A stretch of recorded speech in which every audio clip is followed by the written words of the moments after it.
आजचा जो आपला विशेष कार्यक्रम आहे, आषाढी पौर्णिमाच्या निमित्ताने आपण इथे जमलेलो आहे. सोबत माननीय हर्षपती भंतेजी महास्तवे यांच्या दिवसानिमित्त आपण इथे सगळे जमलेलो आहे. सगळ्या उपासकांना आणि मंचावर असलेल्या सगळ्या भंतेजींना माझं त्रिवार वंदन. सगळ्या उपासकांना जय भीम आणि नमोबुद्ध आहे.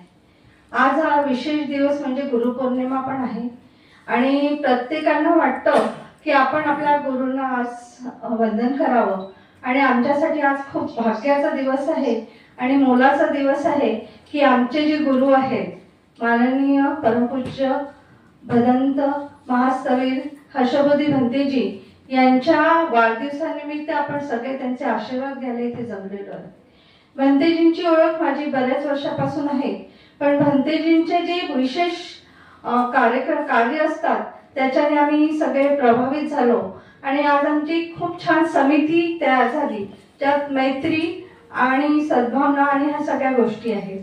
आज भंतेजींनी आमच्याकडनं जे जे पुण्यकर्म करून घेतले त्याला आम्ही कितीही त्याच्याबद्दल बोललो तरी कमीच आहे. कारण का भंतेजींनी आम्हाला एक नवीन मार्ग दाखवला आहे की आपण केवळ परित्राण पाठ करून आणि दानापोती न राहता आपलं काही सामाजिक दायित्व आहे, पे बॅक टू सोसायटी, ह्या सगळ्या गोष्टी आपल्याला माहिती करायसाठी आणि माहिती झाल्या पाहिजे असे आम्हाला नवीन नवीन कार्यक्रम दिले. आज आम्ही जवळपास 4 वर्षापासून सोबत असून ही समिती सातत्याने काम करते आहे. या समितीने संघयान केले 3 आणि आतापर्यंत कितीतरी लोकांनी या समितीला दान दिलं आणि या समितीच्या द्वारे कामं केले. आज आम्ही विचार करतो की भारत प्रभुत्व भारत बनावा आणि सगळीकडे ह्या कार्यक्रम आणि हे सगळे कार्यक्रम झाले पाहिजे.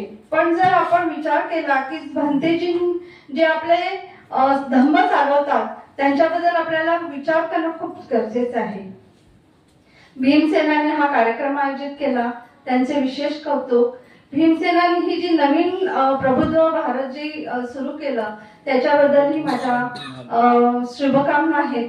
कारण का हा जो विचार आहे की पडले लोक आणि बाहेरच्या लोकांना जर अनुदान मिळत असेल सरकारकडनं तर आमचे भंतेजी आहे जे धम्म समोर घेतात त्यांना का मिळू नये. आणि हा जो कार्यक्रम सुरू केला ते खूप खूप महत्वाची गोष्ट आहे आणि असेच कार्यक्रम सुरू राहायला पाहिजे.